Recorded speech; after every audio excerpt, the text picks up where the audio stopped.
Aquí da inicio el programa de opinión más influyente de la radio. Las emisoras Democracia M y XFM presentan la revista de opinión Democracia, con la conducción y dirección de Gonzalo Rosero. No puede haber diálogo sin libertad de expresión. No puede haber diálogo sin libertad de expresión. Ella es el alma de un pueblo. Sin amilanarse. Sin amilanarse. Ecuador amazónico. Desde siempre y hasta siempre. ¡Viva la patria! Combatiremos la corrupción.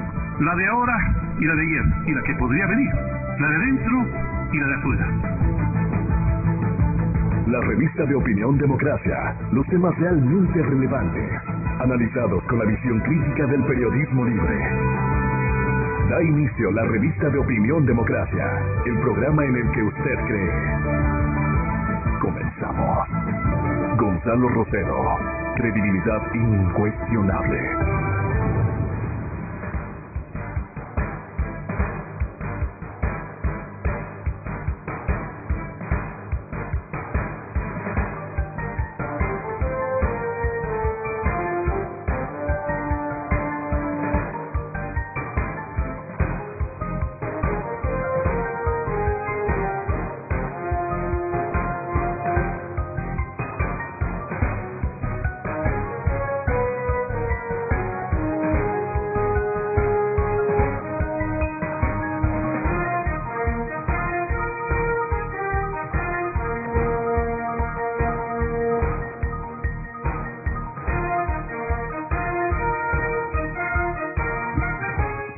Buenos días, amigas, amigos. Estamos ya iniciando esta mañana el trabajo. Se está aclarando el día. Va a haber, creo que, un buen sol. Así es que hay que aprovechar también. El sol es uno de los elementos que uno debe tomar con frecuencia, aunque a veces es muy fuerte, ¿no?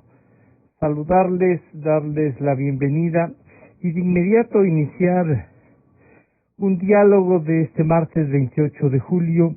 Está con nosotros ya el economista Julio José Prado, el presidente de la Asociación de Bancos, y a él le queremos preguntar sobre el tema del aplazamiento de la deuda con la banca.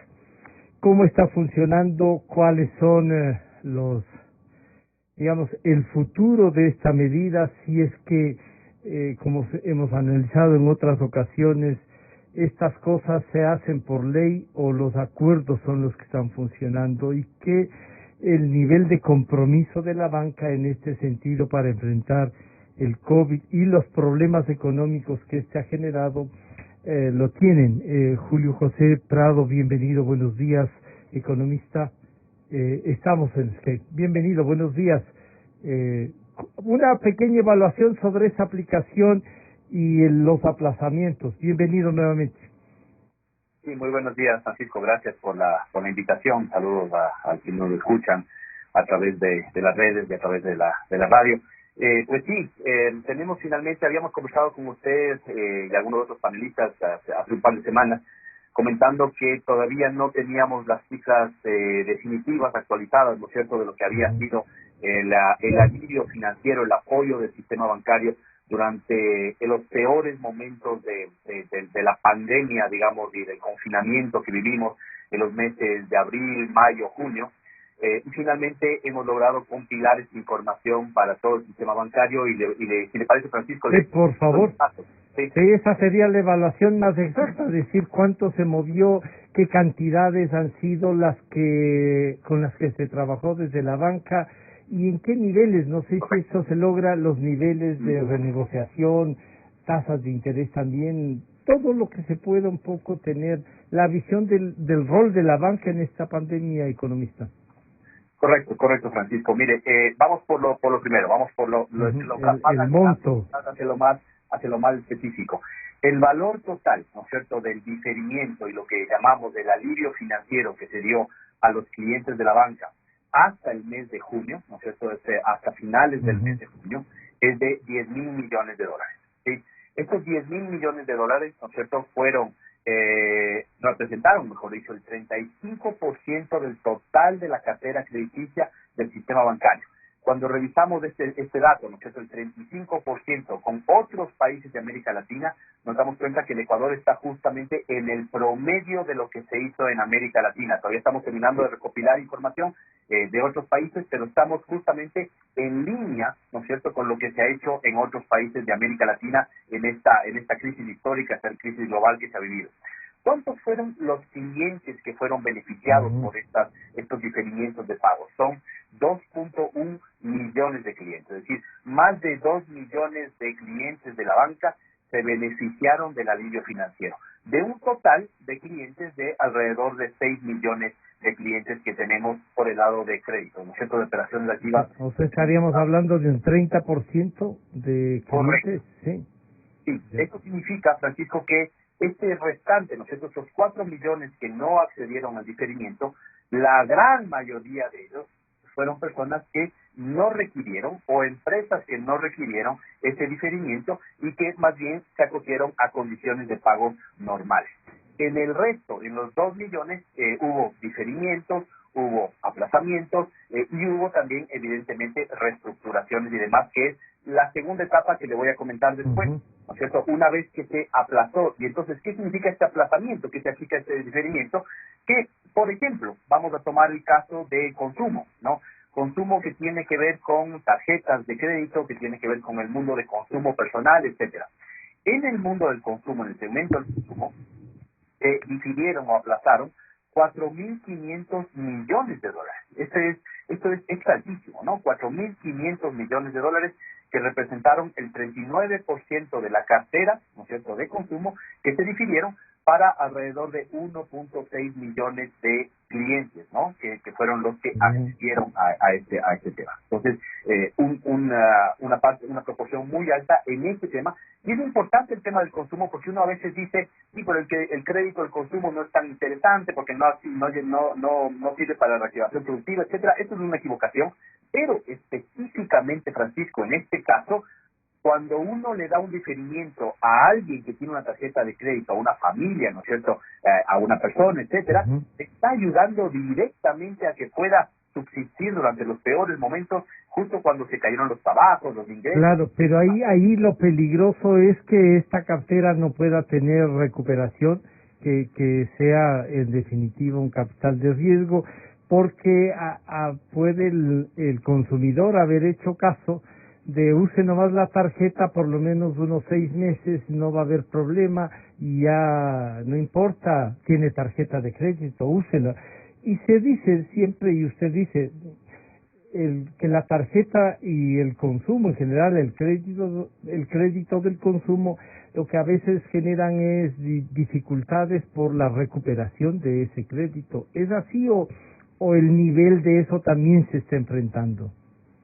A ver, en términos generales, Francisco, voy a comenzar por lo último, la tasa de morosidad de un crédito de consumo, de un crédito de tarjeta, suele ser un poco más alta que un crédito, por ejemplo, productivo, de un crédito para empresa, etcétera y demás, ¿no es cierto? Y generalmente está un poco más bajo que el crédito para una microempresa. Entonces, esas son las líneas de morosidad. Es un tema muy importante, Francisco, lo que usted menciona, porque uno quisiera, ¿no? En un mundo ideal, uno dice, bueno, ¿por qué no le condonan la deuda? ¿Por qué no le condonar la deuda significaría perdonar todo lo que estaba ahí, sí? Claro, todo lo que estaba ahí, que es imposible hacerlo, porque eso significaría un efecto directo sobre el sistema bancario de desestabilización, de crisis incluso, que sería absolutamente imposible manejarlo. Pero en el lado de diferimiento, ¿no es cierto?, de tarjetas, que es el caso que usted menciona en este momento, solo se ha hecho diferimientos, ¿no es cierto?, a las personas que justo antes de este proceso de pandemia mejor dicho, estaban al día con sus operaciones, sus pagos y demás. Es decir, todos aquellos buenos clientes, todos aquellos buenos pagadores que estaban pagando normalmente sus deudas, pero que por efecto de la pandemia del COVID-19 tienen dificultad. A todos esos se les ha apoyado durante este proceso. Un ejemplo, economista Prado, sería, si yo tenía un crédito a 12 meses, he venido pagando los 5 primeros meses, la pandemia justo ahí, que le aumentaron el plazo, le aumentaron que le dieron 2 meses de gracia, como suelen decir. ¿Cómo fue la operación? ¿O depende de cada banco, depende de cada cliente? Sí, depende, va a ver, sobre todo en el caso de tarjetas de crédito, Ujú. hay una cantidad de casos, una casuística tremendamente amplia, ¿no? Entonces, ¿cuáles fueron algunas de las más comunes, digamos, no? Y no significa que son las únicas, algunas de las más comunes simplemente. A las personas, a los tarjetavientes, se les dijo, no pagues, ¿no es cierto?, tus cuotas durante los próximos 2 meses o 3 meses, dependiendo de lo que haya definido el banco, ¿no es cierto? Y esas cuotas se las voy a pasar al final de la tabla de amortización. Esta es una opción. Ya. Otros bancos lo que dijeron es, yo lo que te voy a hacer es que el saldo mínimo que tú tienes que pagar o la cuota mínima que tienes que pagar al mes, ¿no es cierto? En algunas tarjetas se utiliza mucho el tema de las cuotas mínimas, los saldos mínimos a pagar. Esto te lo voy a poner en cero, lo cual significa que tú no deberías pagarme nada durante estos meses, pero evidentemente una vez que ha pasado ese periodo de 2 o 3 meses en el cual tuviste un saldo cero, tienes que pagar las cuotas vencidas. Y ahí, por ejemplo, en algunos casos, los bancos encontraron que sus clientes todavía no estaban listos para pagar esas cuotas que no se pagaron anteriormente. Entonces lo que hicieron es prorratear esas cuotas para el resto del periodo del crédito, esos 12 meses que usted dice, por ejemplo, Francisco, ¿no es Se cierto? transformaron que en 16, ¿sí? Depende. En algunos Depende. casos, cuando la cuota pasa al final del periodo de la tabla de amortización, claro, en este caso aumentan las cuotas, el periodo a pagar, digamos, ¿no es cierto? Aumentan el número de cuotas que yo voy a tener que pagar. ¿Y variación en la tasa de interés en esos meses, Julio?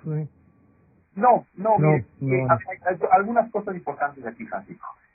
La resolución, ¿no es cierto?, que cubre a todo este proceso de diferimientos, reestructuraciones, todos estos procesos de alivios financieros, la resolución de la Junta de Regulación Monetaria y Financiera nos dice 2 cosas básicamente. Ujú. Nos dice, primero, que no se puede cobrar un interés por mora. Entonces, todo este tema de que si es que usted no paga a tiempo, le pongo un recargo, le cobro un recargo por mora, eso no existe en este tipo de créditos que estamos reestructurando.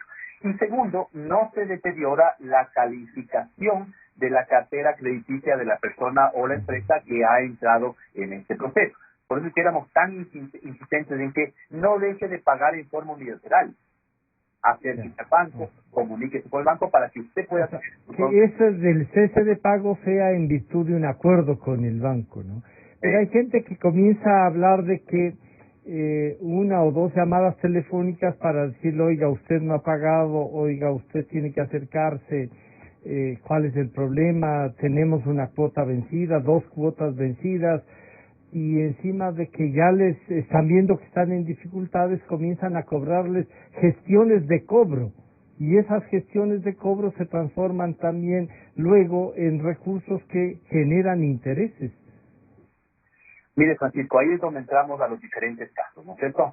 En todos estos 2 millones de casos que estábamos mencionando, ¿no es cierto? Todo este total de alivio financiero, en ninguno de esos casos existe un cobro adicional, ¿no es cierto?, por cargos de cobranza o un recargo por intereses de mora, etcétera y demás. Pero usted puede decirnos así con certeza, Julio José, que así está funcionando, porque la crítica y las cosas que nos han dicho es que les está llegando estas notificaciones de gestiones de cobro y le cobran entre 15 y 22 dólares por llamada.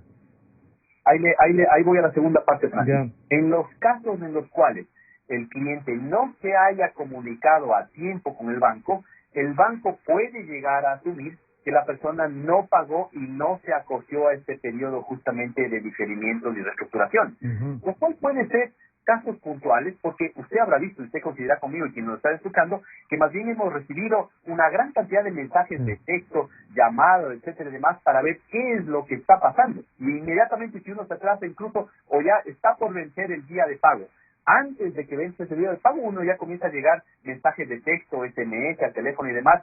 Si tiene problemas para pagar, comuníquese con su banco. Si tiene problemas para pagar, comuníquese con su tarjeta de crédito. Entonces, puede haber casos, efectivamente, en los cuales las personas no hayan hecho caso omiso de este tema o no hayan logrado comunicarse con su banco y sí entró el tema, ¿no es cierto?, de un cobro específicamente por gestiones de cobranza. Estas gestiones de cobranza generalmente tienen un costo de alrededor de 6 dólares, ¿no?, que suele hacerse, ¿no? Y este está evidentemente definido por el tema legal. Lo que no hay, Francisco, es multas por sobre el tema del diferimiento, recargos adicionales. Lo que sí hay, entonces no hay multas de temas relacionados, interés por mora, etcétera y demás.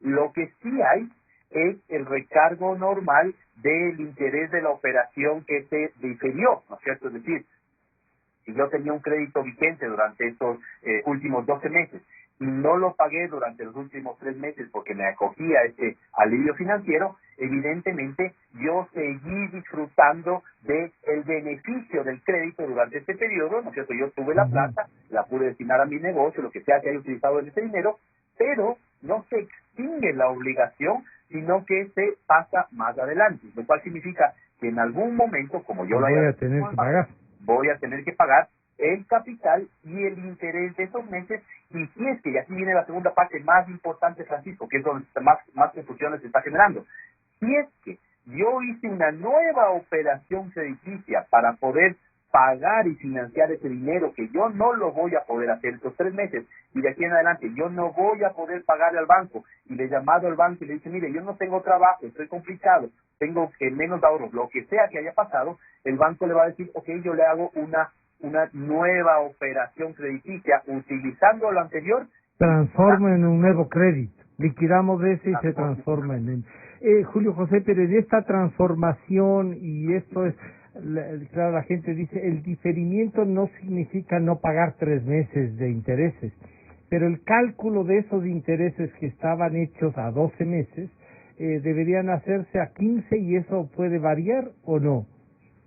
Sí, Francisco, en cualquier tipo de operación, ¿no es cierto? Cualquier operación, el valor de pago de intereses, supongamos que la tasa sea siempre la misma, ¿no? Y que la tasa sea, digamos, lo que se le cobra a una empresa, por ejemplo, a una empresa en el segmento corporativo, 9%, es el techo máximo de ese tema. Y no es lo mismo si una empresa saca un crédito a 12 meses al 9%, que si una empresa saca el mismo crédito a 3 años al 9%, digamos. No. Esto está clarísimo. Es decir, mientras más plazo pido yo y mientras más se amplían las cuotas de ese crédito, más interés total del crédito voy a pagar al final del periodo. Eso es exactamente lo que está pasando acá.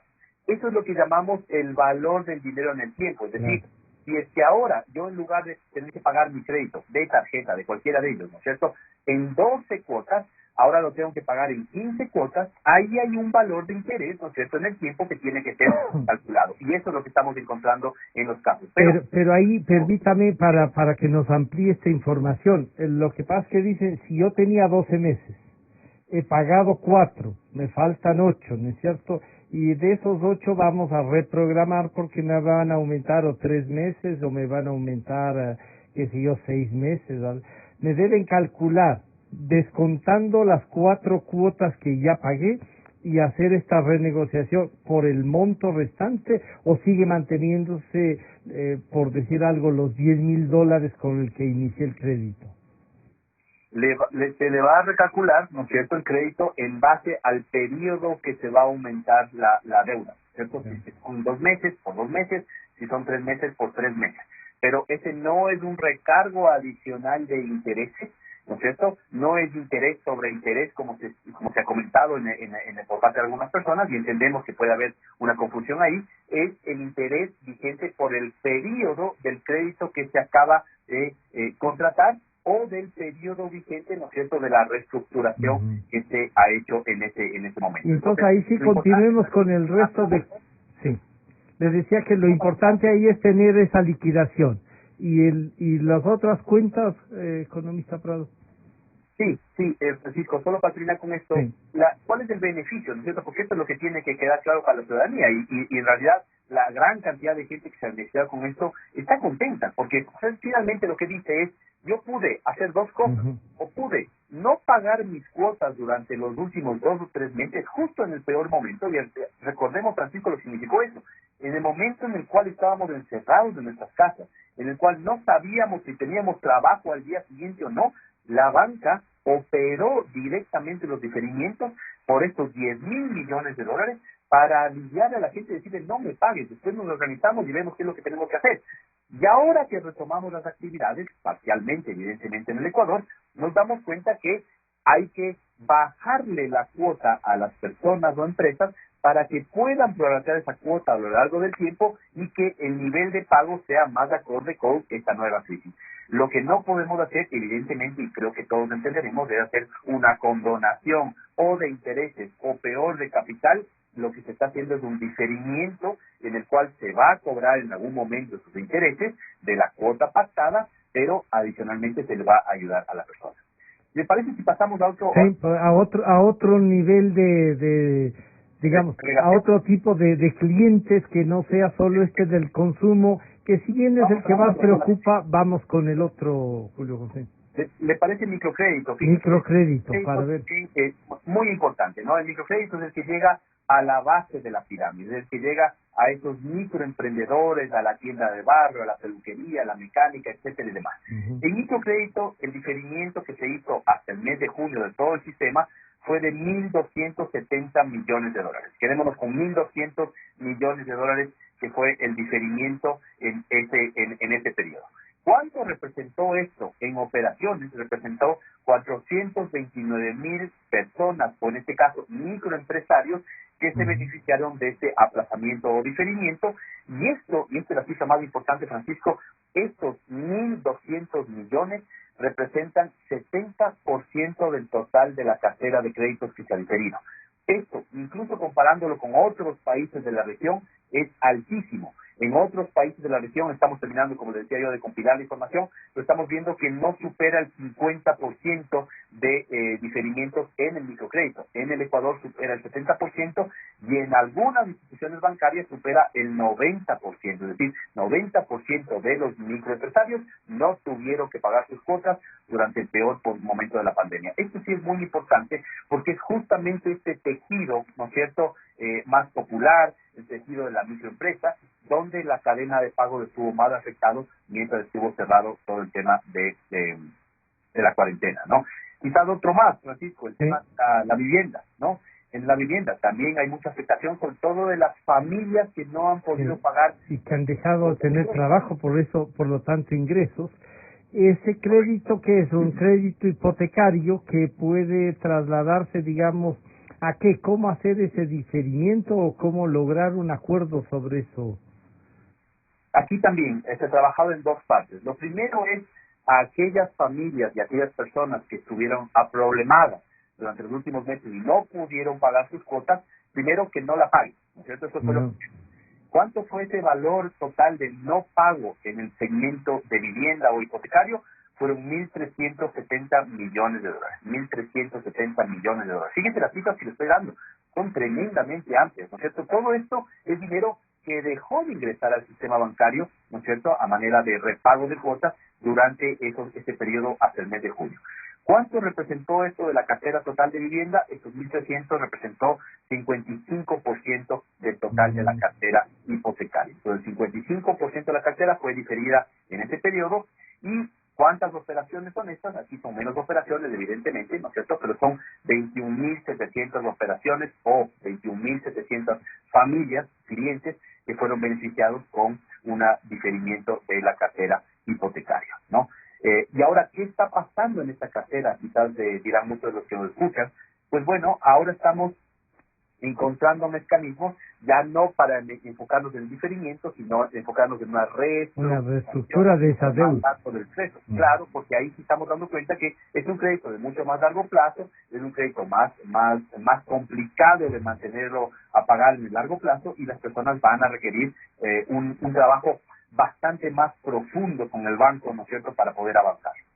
En ese sentido, en el tema de los créditos hipotecarios, ¿ustedes tienen, qué sé yo, alguna estadística de que la gente ha comenzado a devolver sus viviendas, Julio José, o que el banco un poco decida iniciar juicios de coactiva para recuperar la inversión hecha con esos créditos y por lo tanto estamos teniendo departamentos, viviendas ahí o a la venta o que están ahí? ¿Ustedes tienen algún estudio de eso? Mire, Francisco, no tenemos nosotros todavía. Sí hemos conversado con la Asociación de Promotores Inmobiliarios, hemos conversado con la Camicom, pero sobre todo con APIBE, ¿no es cierto? ¿Quién tiene estas estadísticas y demás, ¿no? Y no hemos visto nada en referencia con lo que usted ha mencionado. Evidentemente puede haber casos puntuales en los cuales las personas hayan desistido del proceso de compra y ahora digan, no, esto que yo tenía esta vivienda reservada, o esta vivienda que yo estaba ya comenzando a pagar, no la voy a poder pagar, entonces, ¿sabes qué? Le devuelvo, ¿no es cierto?, la operación y ahí cancelamos esto que hemos hecho, ¿no?, esta operación crediticia con el tema de la vivienda. Pero del lado de los bancos, nosotros tenemos información de los principales bancos que están en el segmento hipotecario, que no son todos, pero de los principales bancos privados, que más bien lo que se están haciendo es comunicarse con el cliente para encontrar opciones de que pueda pagar, ¿no? Al banco, Francisco, es un tema que a veces es un mito. Al banco no se puede dejar de pagar. No, sobre todo al banco no le interesa quedarse con la vivienda. También, claro. Al banco no le interesa quedarse con el bien, y lo que le interesa al banco es quedarse con el cliente, quedarse con la relación del cliente en el largo plazo. Eso es lo que le interesa al banco. Imagínese usted, si además de esta crisis de los bancos se pensaran en ahora me voy a quedar yo con ese activo, con esa vivienda, con ese edificio y la voy a salir a rematar al mercado, eso no tiene del punto de vista social ninguna lógica y del punto de vista financiero absolutamente ninguna lógica. Entonces lo que están haciendo los departamentos es, y para eso son las llamadas también a las que usted hacía referencia, se está llamando para decir, bueno, encontremos soluciones, muestren usted cómo está su ingreso, dígame qué es lo que está pasando y entramos entonces a lo que pasa es que la preocupación, y ahí le vuelvo a insistir, la preocupación es que cada vez que le llaman le cobran. No, Francisco, ¿no? En la gran mayoría de casos más bien es, bueno, puede hacer que además, fíjense, hay call centers que sí pueden llamar así, ¿sí? Y están programados, digamos, en muchos casos para llamar y decir, bueno, le llamo para cobrar. Sí. Y usted en ese momento lo que tiene que hacer es una recomendación para todos. No puedo pagarle por tal motivo. Y entonces lo que pido es entrar en un proceso, ¿no es cierto?, de reestructuración, de análisis de mi posición de pago, etcétera y demás. Y yo estoy seguro que en la gran mayoría de casos, analizar... La banca va a avanzar esto, ¿no? Le hemos oído a varios presidentes de bancos en charlas públicas hablar de todo esto, que a la banca lo que le interesa es preservar la relación con el cliente. Y, Francisco, ningún banco está, digamos, haciendo un análisis que está fuera del contexto de crisis. Estamos viviendo la peor crisis histórica del Ecuador en su historia posiblemente, es decir, el nivel de caída de la actividad económica supera el menos 10%. Eso por lo menos. Decimos, y por eso es que la banca tiene que actuar de una forma diferente a la que normalmente puede ser que actúe. Y esto es lo que nos lleva a este diferimiento histórico, nunca antes de los 10.000 millones, y lo que estamos viendo de aquí en adelante que va a ser... Estos 10.000 millones que son, yo diría, un oxígeno para la economía del país, pero también para sanear el capital de la banca con el que trabaja y la relación con sus clientes. No se ve afectado porque era a través de una ley. ¿Era posible hacer esto si no había la ley humanitaria? Mire, nosotros hicimos esto, los bancos, ¿no es cierto?, privados hicieron el tema e iniciaron el alivio financiero incluso antes de que haya una normativa explícita de la Junta de Regulación Monetaria y Financiera. Lo que hace la normativa es darnos ya el marco legal que siempre necesitamos para saber a qué nos estamos acogiendo, ¿no es cierto?, desde el punto de vista normativo y financiero. Y esta resolución de la Junta es válida para las cooperativas y es válida para el sistema bancario. Pero nosotros hemos venido trabajando en esto. Lo que no podía hacerse, ¿no es cierto? Imagínense lo que hubiese pasado si es que obligaba automáticamente, a través de una ley, por ejemplo, a que no sean 2.1 millón de personas que se beneficiaron del alivio financiero, sino que sean básicamente los 6 millones, ¿no es cierto?, de clientes de la banca que se benefician. Incluso aquellos que podían pagar, claro. Incluso aquellos que podían pagar. Eso hubiese significado, ¿no es cierto?, una destrucción del capital financiero, y ahí sí hubiésemos entrado en una situación que era absolutamente inmanejable para el sistema bancario. Lo que hemos hecho ahora, o lo que han hecho los bancos, es analizar caso por caso hasta dónde pueden estirar las sábanas. Y, Francisco, solo un comentario final sobre esto. Imagínense ustedes, amigos, imagínense usted, Francisco, ¿qué hubiese pasado si los bancos no podían dar este alivio financiero de 1.000 millones y tenían que entrar a cobrar esas deudas desde el día 1? Eso podía haber pasado. Es decir, si no teníamos un sistema bien capitalizado, bien líquido, y además se nos caían los depósitos en marzo y abril, pues no hubiésemos tenido la capacidad de hacerlo. Pero este no es un rol solamente de la banca, evidentemente de mantener sus indicadores, solvencia, liquidez, estabilidad, sino también es un rol de los depositantes. Gracias al dinero de los depositantes que está en la banca, es que podemos dar ese alivio financiero al otro lado de la ecuación, que básicamente es el lado del crédito. Es un círculo y se cierra con todo esto, ¿no? Una cosa para concluir, economista Prado, sobre esta evaluación, es alguna gente, y nos han escrito, dicen, nos están cobrando unos seguros, o han creado unos seguros sobre esta enfermedad, sobre la pandemia del COVID. Deben preguntar si quieren ese seguro, si quieren acceder, o comienzan a descontarle simplemente por ser cliente, Julio José. Francisco, gracias por la pregunta. Me permite aclarar un tema que está rondando en redes, ¿cierto? Y que más bien ha sido uno o dos casos puntuales en los cuales hemos visto esto en redes. No es un tema generalizado, pero hemos visto que se ha presentado incluso algunos documentos, ¿no? De que se ha descontado un valor que se llama seguro COVID, digamos, en algunas instituciones bancarias privadas. Esto lo ha aclarado la propia institución bancaria a la que corresponde, ¿no es cierto? Lo han aclarado que son seguros que estaban vigentes desde antes, y básicamente en este caso puntual que usted me hace referencia es un seguro de desgravamen, ¿ya? El seguro de desgravamen básicamente estaba activo desde antes de las operaciones realizadas con el COVID, sino que como se decidió también el pago del seguro y no se cobró durante esos meses, ahora hay que comenzar a cobrarlo, y lo que decidió el banco en este caso puntual es ponerle ese nombre de seguro COVID. Pero no se está cobrando nada adicional, no está autorizado tampoco de parte de la Junta de Regulación Monetaria y Financiera un seguro sobre esta enfermedad. Por seguros, salvo que sea una nueva operación, y en esta nueva operación con el cliente nos hayamos puesto de acuerdo en cobrar ese seguro. Porque además podría ser además un seguro de salud, y lo que podrían decir que ya estaba pagándose, que no es exclusivamente para esta enfermedad. El seguro de salud, supongo, cubrirá esta enfermedad también. Francisco, no tengo los datos, pero pienso, por ejemplo, hacer una entrevista en algún momento, si me permite la sugerencia, con la Asociación de Seguros, o empresas relacionadas al tema de seguros durante la crisis, ¿no es cierto? Tengo información, por las conversaciones que he tenido con ellos, que el nivel de pago de seguros durante la pandemia ha sido muy alto, ¿no es cierto? Seguros de vida, me refiero, seguros de salud, etcétera y demás, que justamente en este periodo también tan complicado de la vida de la ciudadanía, del país, etcétera, durante los últimos 3 meses, sirvieron para que si es que había lastimosamente un deceso en la familia, se lo pueda cubrir.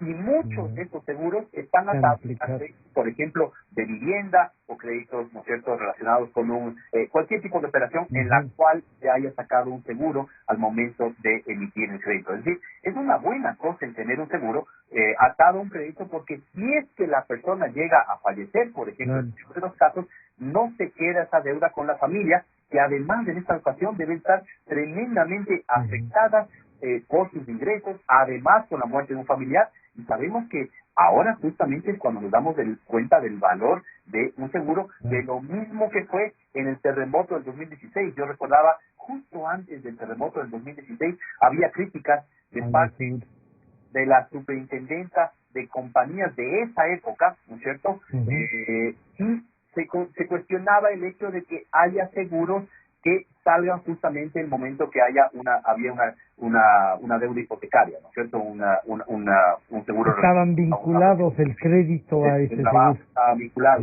Y nosotros decíamos, pues justamente cuando hay un efecto como este, un terremoto que se destruye todo, ahí es cuando nos damos cuenta del valor del seguro, ¿no? Entonces, en términos generales, ¿no? Y quizás para ir cerrando, Francisco, como usted me decía, una conclusión general. Tenemos un sistema bancario que está entrando en una nueva etapa. Hicimos una etapa de alivio financiero masiva, la más grande de la historia que hemos visto, 10.000 millones de dólares.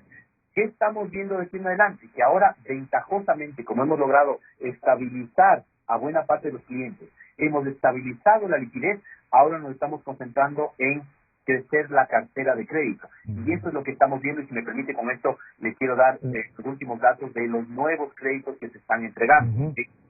En el mes de junio, el saldo de nuevos créditos entregados al mes de junio son de 2.100 millones de dólares.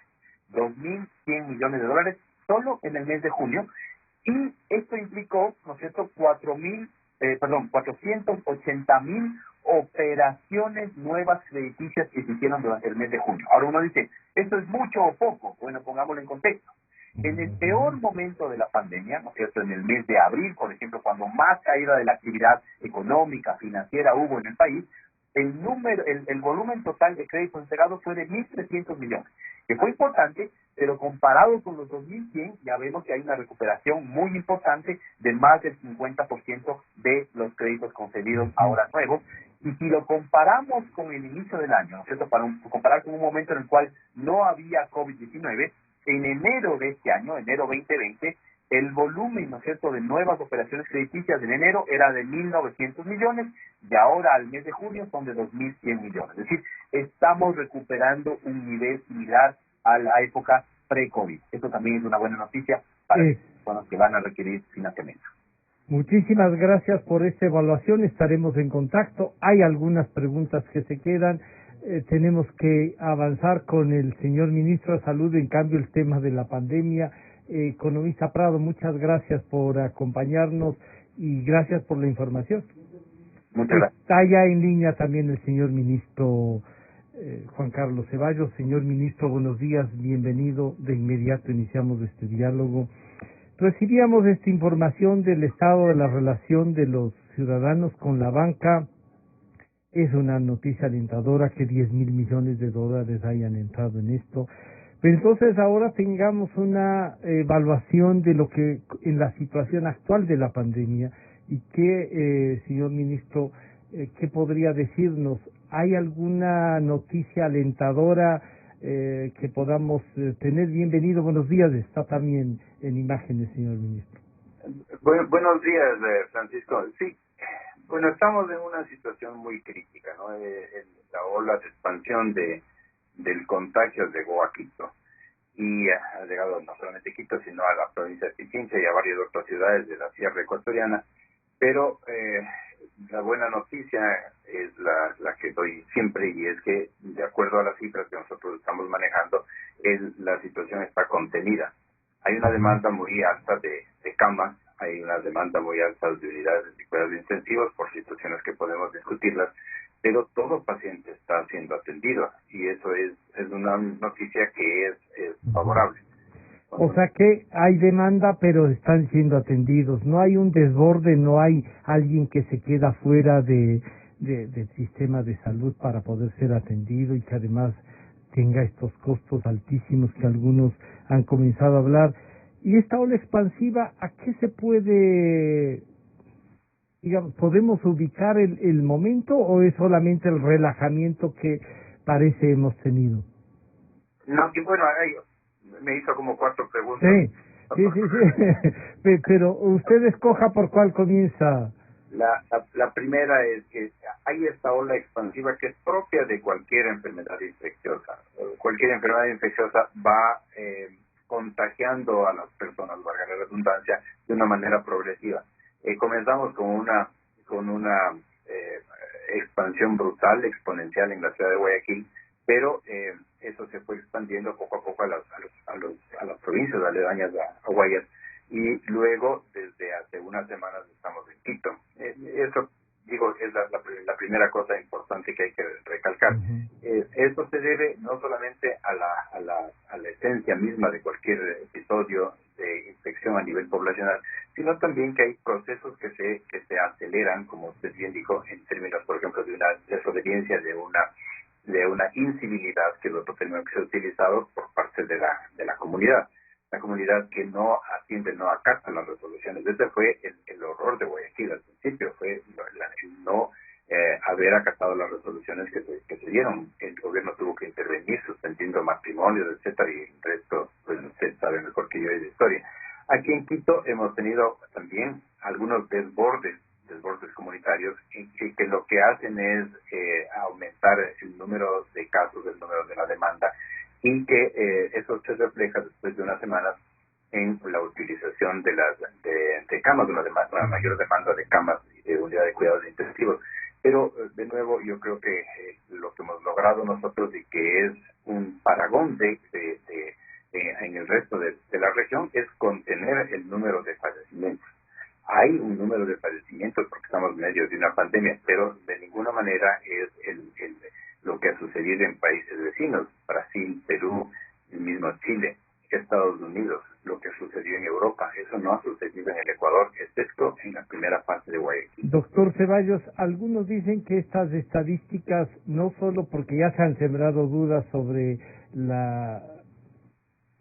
estas pruebas que se han hecho y sobre todo las de Quito, que generaron una actitud ciudadana de indignación, porque claro, decían, no son ni siquiera las pruebas que han comprado o que estaban en el contrato, pueden ser las mejores del mundo, pero no son las que estaban en el contrato.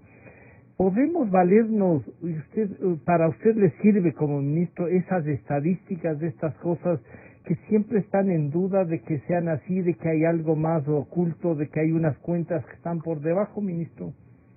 Yo me alejo de las teorías de la conspiración. Ya. Esto es obvio porque yo más bien estoy recabando información que es fidedigna, que es técnica y que ha sido hecha por ejemplo, por instituciones que tienen su renombre y renombre internacional. Estoy hablando, por ejemplo, de la Universidad de Johns Hopkins, de la misma Organización Mundial de la Salud, etcétera. Sobre las pruebas, esas pruebas no son parte del Ministerio de Salud Pública. Las pruebas que han estado en controversia, y digo en controversia, son del municipio. Son del municipio.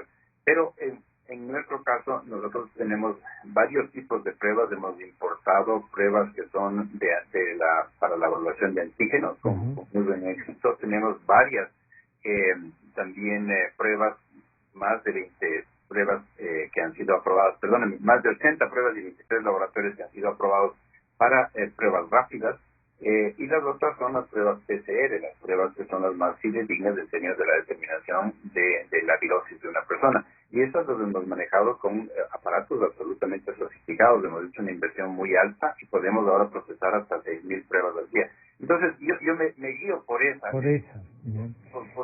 pruebas.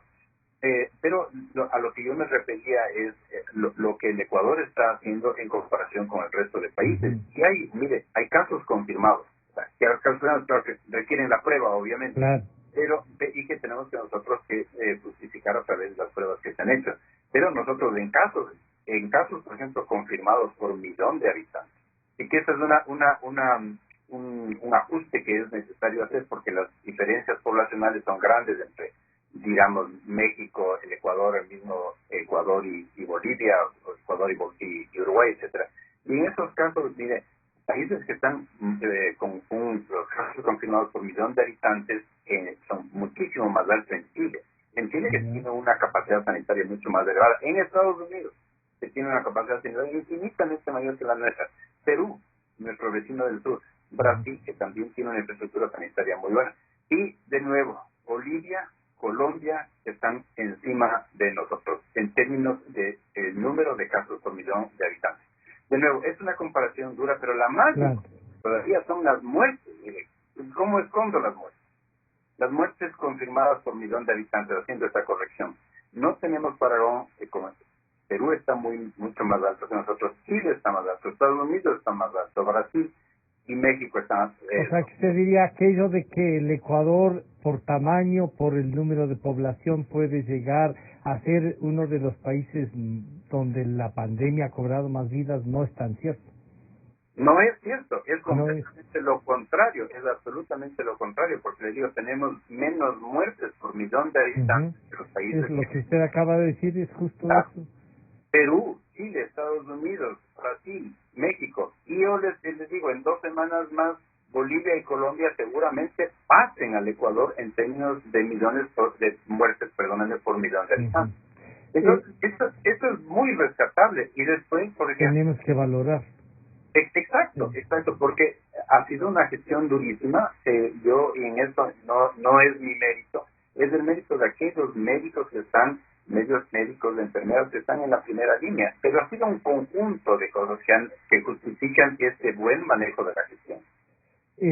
Ministro, esto que usted denomina buen manejo de la gestión, tuvo una respuesta política y yo sí quisiera que comente, pero le escuchemos lo que dijo la señora alcaldesa de Guayaquil, doña Cintia Viteri, y esto dijo justo el 24 de julio.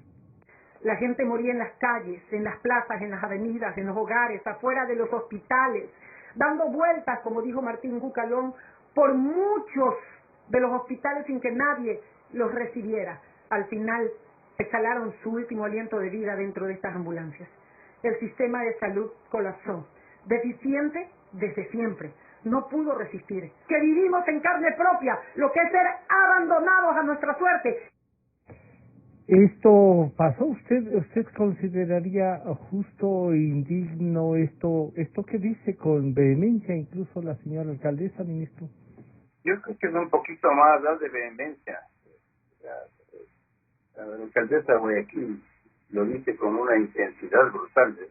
Es una actriz dramática. Y en muchas de las reflexiones que ella hace en el espacio que usted me hace ver, tiene razón. Pero no es una situación solamente que pasó en Guayaquil. Es decir, este descalabro fue causada por el desacato de una población importante que vive en Guayaquil y que no hicieron caso de las medidas que el gobierno nacional había hecho. Ese es el primer problema.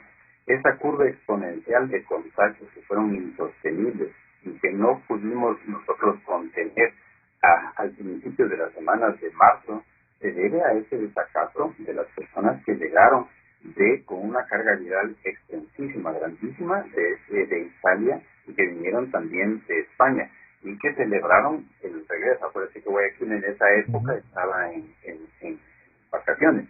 Entonces eso generó ese problema tan serio, tan grande, pero fue principalmente por el desacato. Nosotros hemos tenido más casos que Guayaquil en Pichincha. Obviamente esta comparación también hay que tomarla con pinzas porque la disponibilidad de pruebas para confirmación de casos en Guayaquil era mucho menor de la que hay ahora. Pero también mire la importancia que tiene en este momento el comparar muertes. Nosotros tenemos desde marzo hasta julio 1.153 muertes adicionales, o sea, fines de junio. Julio todavía no ha terminado y por eso no tengo las cifras. Lo cual significa un 11% de exceso de muertes, porque estamos viviendo una pandemia. Yo no quiero ser súper respetuoso de cada fallecido. Cada fallecido tiene un impacto terrible para mi familiar, para la persona. No quiero poner simplemente números. Pero sí les tengo que decir que eso, comparado con el exceso de muertes que hubo en Guayaquil, es 10 veces menor. O sea, pero y esa sensación de abandono de Guayaquil, incluso la señora alcaldesa terminó, por lo que nos dijo, ¿no? Terminó enferma, contagiada. ¿Hubo abandono? Usted diría, usted llegó en plena crisis a ser ministro. ¿Siente que alguna población del Ecuador ha sido abandonada a su suerte? Guayaquil no pudo haber sido abandonada jamás. Al día siguiente de que yo asumí la cartera de Estado, yo me trasladé con el Ministerio de Salud Pública a Guayaquil. Lo que pasa es que hay unas circunstancias, y hablemos de la más dolorosa, no hablemos del exceso o la demanda de camas, que no estaba preparado el sistema para como no estuvo preparado Nueva York, como no estuvo preparada Madrid. Pero lo que sí debo decir que estuvo preparado y está preparada Quito. Esas son las diferencias. Pero hablemos del manejo de los fallecidos. Mire, no había funerarios. No habían cerrado. Los camposantos estaban, los funerarios estaban cerrados. Los camposantos estaban colapsados porque habían, por ejemplo, problemas como que de desinformación, en el cual se decía que los cadáveres tenían que ser cremados. Imagínense lo que fuera, eran culas, cuadras de gente queriendo enterrar a sus muertos a través de la cremación, porque se creía que los cadáveres contagiaban. Hasta que nosotros dijimos, no, esto no sucede así. Los cadáveres no contagian, por lo tanto se pueden enterrar en cripta, bajo tierra o cremar como sea. Pero entonces, además, en mi generación y en la suya, ¿cuándo nosotros hemos permitido que un familiar nuestro no sea atendido por una funeraria y no reciba un entierro digno? Nunca hemos pensado eso. Sin embargo, en ese momento, toda la gente que moría y que además estaba contagiada tenía que necesariamente limitarse en esos servicios que se suele dar, claro. que es culturalmente necesario. Y esa no es una responsabilidad exclusiva del Ministerio de Salud. Esa fue un conjunto de responsabilidades que habían que ser compartidas, la misma ciudadanía, las funerarias, los camposantos, el gobierno, la alcaldía, etcétera. Y todos aunamos esfuerzos, la policía, todo el mundo aunó esfuerzos para hacer eso. Pero hubo, evidentemente, nosotros llegamos a enterrar 704 muertos en un solo día. Entonces, eso es algo que llama tantísimo la atención. E insisto, haciendo un paragón, nosotros no hemos pasado de 10 muertos en un día. Entonces, o probablemente ahí 10, 15 muertos del día. Nosotros tuvimos que en Guayaquil poner morgues frías, morgues frías en varios sitios alrededor de los hospitales, particularmente yo recuerdo muy bien en Guayaquil. Entonces, eso no puede ser un sentido de abandono. Hubo un sistema de solidaridad. Pero también yo cuestiono el hecho de que una persona como la alcaldesa quiera figurar estratégicamente de manera permanente por un afán político. Eso no es lo correcto. ¿Usted sí siente que hay una carga política entonces? ¿Sí? Pero dígame usted, Francisco. Y sí, bueno, por eso le hago escuchar lo que me parecía a mí que me parecía injusto que se diga que ha habido un abandono a una ciudad en donde tenemos familias, sobrinos, hermanos. Y otro, ¿cómo puede usted hablar de abandono? Sin un afán, sin una estrategia exclusivamente política. Cuando los médicos más jóvenes estaban en Quito y en varias partes del país, no solamente en Quito, fueron a Guayaquil. Cuando muchos médicos no querían ir al hospital, cuando muchas enfermeras no querían ir al hospital, cuando muchos médicos estaban enfermos porque no sabíamos los riesgos de contagio. 28 médicos rurales y 3 enfermeras fueron a Guayaquil y vivieron en el estadio de Barcelona. Y vivieron ahí y fueron estos jóvenes los que se expusieron a todo el riesgo de ascender. Esa no es una ciudad abandonada. Eso de ninguna manera es una ciudad abandonada. Nosotros hemos hecho no solamente el traslado, todo el envío de prendas de protección, las primeras muestras para detectar el virus. Más bien, yo quiero recalcar algo que sí, la alcaldesa contribuyó muchísimo, y a un esfuerzo mancomunado de la solución de las cosas. Pero esto no es simplemente lo hizo una persona o una entidad. Nosotros trabajamos justamente con el municipio de Guayaquil en términos de rehabilitar una de las maternidades que estaba ahí, y también dimos un empuje a lo que es el equivalente del bicentenario acá del centro de convenciones. Es decir, hicimos todo lo que era humanamente posible. Desde nosotros el COE nacional se trasladó allá durante muchísimo tiempo. Ministro, lo de Pichincha entonces sí es una alta preocupación. ¿Qué debemos hacer y cómo están preparándose para alguna cosa que podría ser el resultado de las reuniones? Decían, el Día del Padre ya nos ha pasado factura, a lo mejor los grados de bachiller, la terminación de escuelas, y eso nos puede pasar otra factura. ¿Siente usted que hay que variar, estudiar más a Quito y a Pichincha? Hay un mensaje que es clarísimo, y el mensaje que más sirve es el mensaje de la responsabilidad individual, de la responsabilidad como familia, de la responsabilidad como vecindario, como barrio, como colega, como persona de trabajo. Eso es lo más importante. Si yo no tengo que salir, debo quedarme en la casa todavía, insisto, porque la pandemia no ha terminado. No puede ser que haya tantas fiestas clandestinas, discotecas clandestinas, gente vivando en las calles. Estos son de un impacto tremendo en términos de la necesidad ulterior de camas y de unidades de cuidados intensivos. Sí tiene un impacto de muerte terrible. Probablemente no de quien viva, pero de las personas con ese vivador vive. Y ese es un problema serísimo que yo creo que hay que controlar. ¿Qué estamos haciendo como Ministerio de Salud? Y como IES, debo decir en este momento, Carlos Andrés de Marín va a expandir aún más el número de camas. Pero la expansión del número de camas es una cuestión compleja. Usted me comprenderá que necesitamos talento humano, necesitamos especialistas, necesitamos enfermeras, necesitamos no solamente la cama y el velador, es decir, sino todo ese conjunto de cosas. Hemos recibido ya la aprobación para contratar a 504 personas más, que son entre médicos y enfermeras. ¿Para Pichincha? Para Pichincha, porque tenemos un grupo de gente, de esos héroes que están en primera línea agotados. Claro. Eso sí es agotado. Tienen que ser relevados en algunos casos y tener descanso.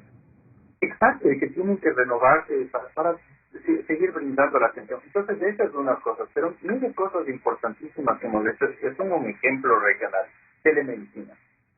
Yeah. No tenemos suficientes intensivistas, emergenciólogos, etcétera. No los podemos preparar de un día para el otro, pero a través de un grupo de médicos dirigidos por el doctor Manuel Cibaja, el Seco, médico intensivista, él ha dado capacitación a 28 hospitales, decenas, si no cientos de médicos, de enfermeros, etcétera, para que se habitúen, para que comiencen a controlar, a capacitarse para el cuidado la telemedicina y puedan tratar con... Exacto, estos son médicos generales, Ya. enfermeros, para que atiendan con confianza y bajo su dirección con telemedicina todo lo que es el cuidado de pacientes con infecciones respiratorias agudas.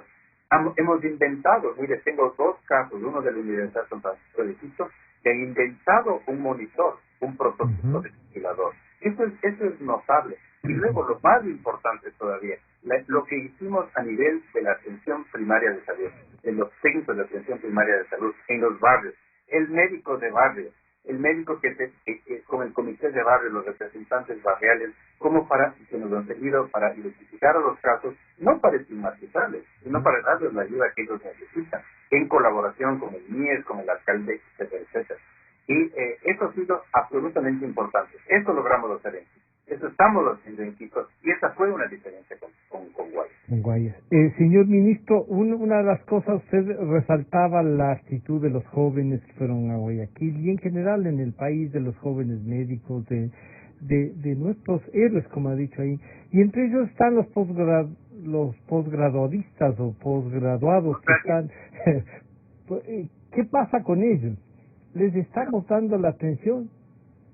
Los posgradistas, en general, posgradistas son colegas jóvenes, pero que tienen varios, y que ellos están sufriendo en carne propia, una realidad de varios vacíos legales.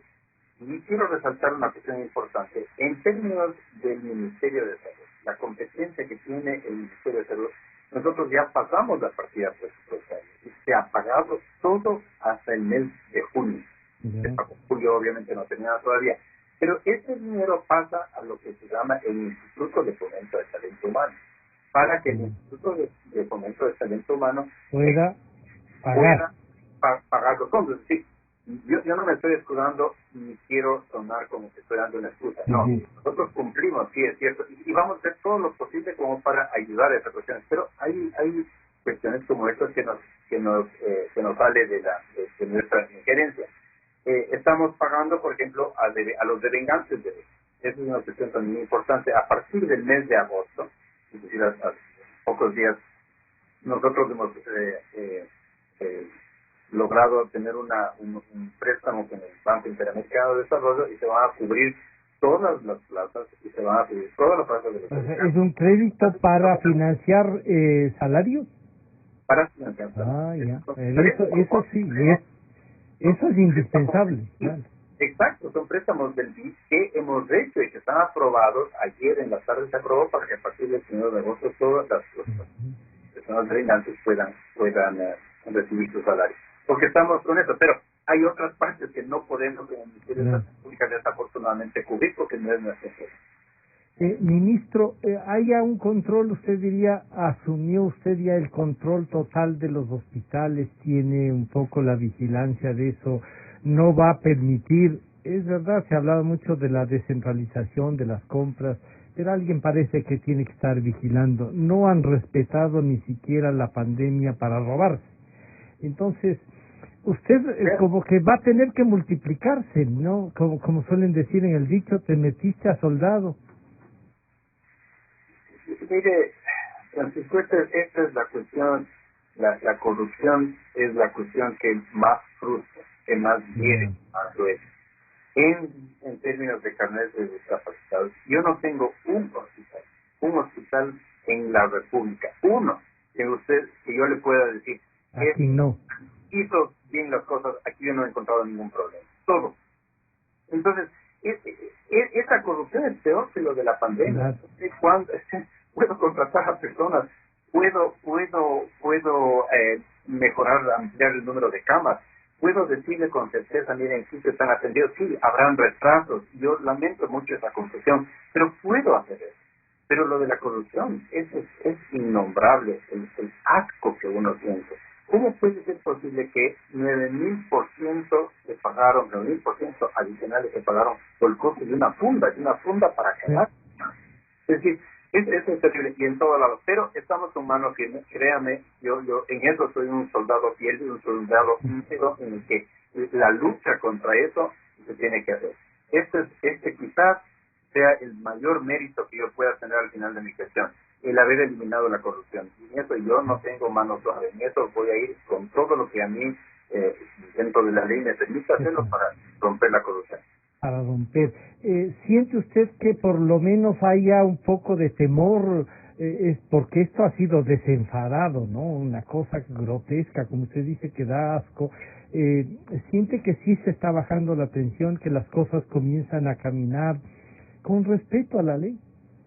Mire, yo creo que la pandemia nos dio la oportunidad de encontrar las evidencias, las pruebas para la gente que ya estaba robando desde hace muchos años. Porque esta no es una cuestión de meses y de semanas, es una cuestión de años que venía atrás.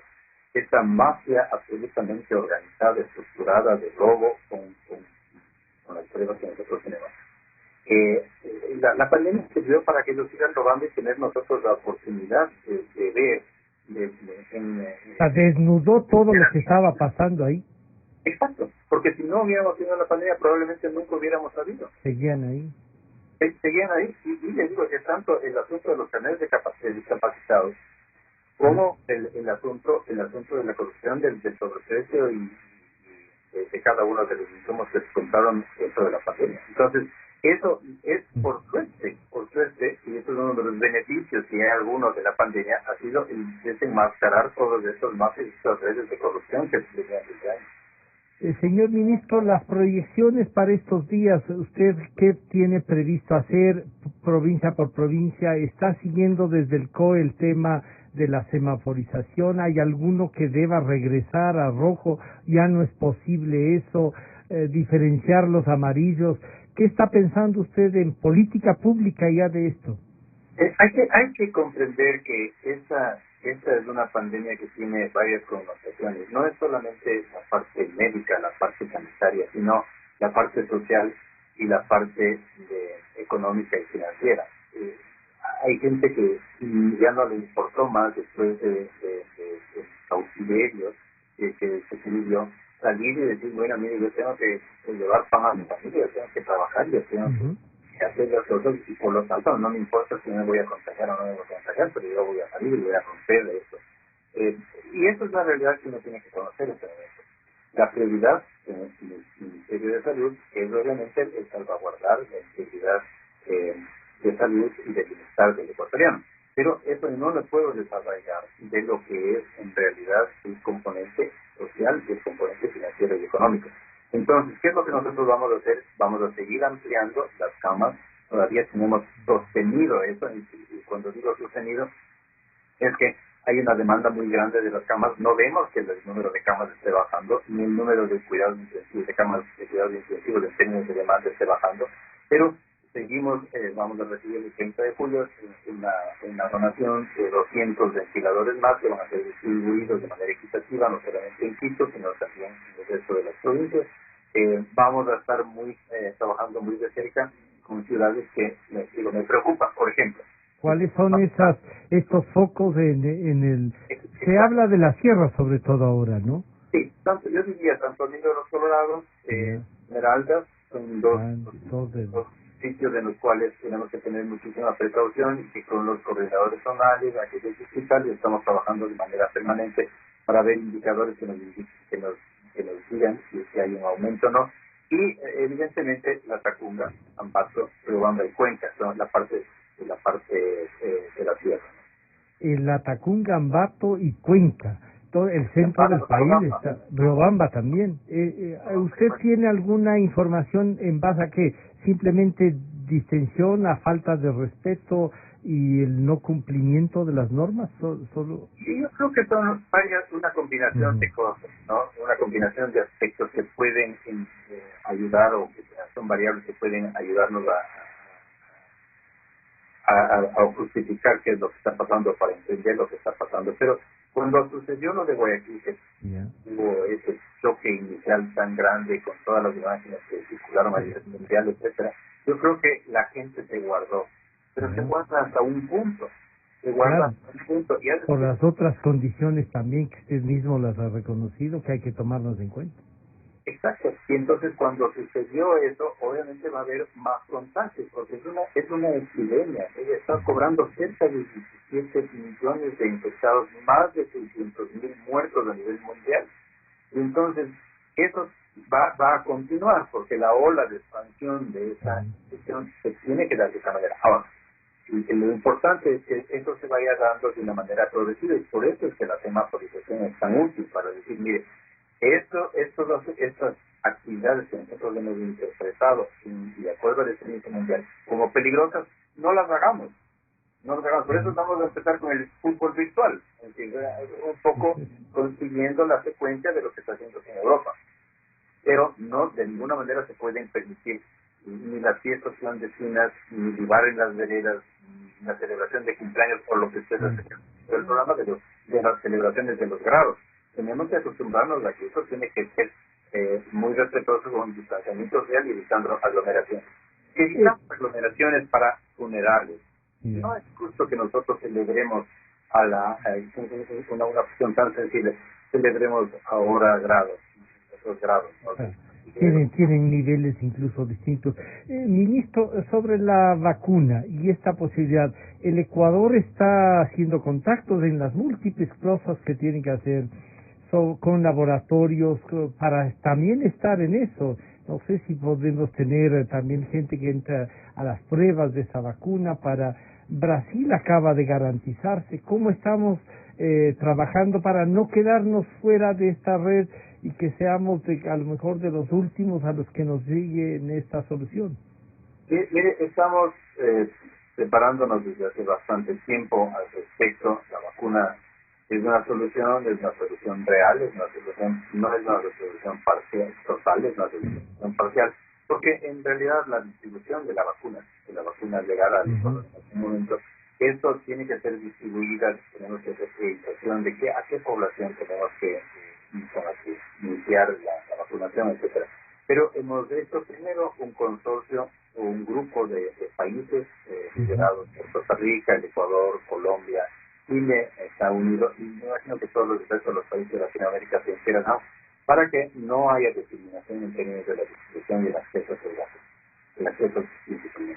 Estamos trabajando con OPS, la Organización Panamericana de la Salud, la Organización Mundial de la Salud, para a través de un sistema que se llama Solidarity, también tener la opción sin discriminación de la distribución. Existen 135 vacunas que están siendo probadas en la fase preclínica, y se sabe que esto seguir no en humanos todavía, pero son 135. Y hay 4 que están en la fase 3 ya en humanos. Las 4 son una de Pfizer, que nosotros le hemos dado una carta de intención de que enviado a través de Cancillería, etcétera, y a través de la embajadora en Washington, la solicitud de que nos tomen en cuenta para la distribución de las vacunas para tener acceso. La segunda es AstraZeneca, que está trabajando desde hace bastante tiempo con la Universidad de Oxford en el Reino Unido, y también hemos enviado a través de la Cancillería nuestra solicitud de que se nos acepte como un país que es el eventual receptor de esta vacuna. Y la otra, también hemos hecho un envío a las vacunas de origen chino, que se llama Sinovac, que siendo que nosotros también estamos interesados en hacer eso. Y he dejado para el último la cuarta, que es una que a mí me parece la más interesante, que es la del laboratorio Moderna, de la vacuna COVA. Y con ellos nosotros hemos tenido varias reuniones virtuales y hemos expresado nuestro interés no solamente de recibir y de comprar los primeros 2 millones de vacunas, sino también de iniciar lo que se refería a los estudios clínicos. Entonces, hemos hecho ya una carta de intención y estamos trabajando en la selección de los investigadores que van a ser parte de este ensayo clínico para testear la vacuna. Y en esto el Ecuador tiene una muy grande posibilidad de trabajar. ¿Por qué? Porque tenemos un microcosmos acá. Nosotros tenemos muchísimos microclimas, tenemos todas las razas imaginables que están acá, tenemos una distribución etaria importante y tenemos alturas diferentes donde viven poblaciones diferentes más hasta 6.000 metros. Entonces eso es bastante atractivo. Hemos iniciado, como digo, diálogos para hacer esta compra y participar en el padecimiento de las afectados con Moderna, con COVAX. En los próximos días daremos las resoluciones y llegamos a un acuerdo definitivo. Doctor Ceballos, muchísimas gracias por atendernos. Estaremos molestando para evaluar, para ver, para recibir los mensajes, ¿no?, que se tiene que dar desde la autoridad. No, siempre muchas gracias, Francisco, porque miren, nosotros podemos hacer lo que estamos haciendo y defender lo que estamos haciendo en nuestra capacidad de gestión, pero si esto no comunicamos, es imposible. Nosotros necesitamos de ustedes. Yo admiro la manera en que usted entrevista, porque esto está mandando un mensaje a la comunidad, un mensaje de la comunidad que tiene que tener sus criterios. Así que le agradezco mucho y le felicito por su programa. Muchas gracias a usted. Ha estado con nosotros el señor doctor Juan Carlos Ceballos, ministro de la Salud, y enseguida volvemos de este corte para tratar en cambio un tema de comunicación y de esa utilización de la comunicación. Ya regresamos.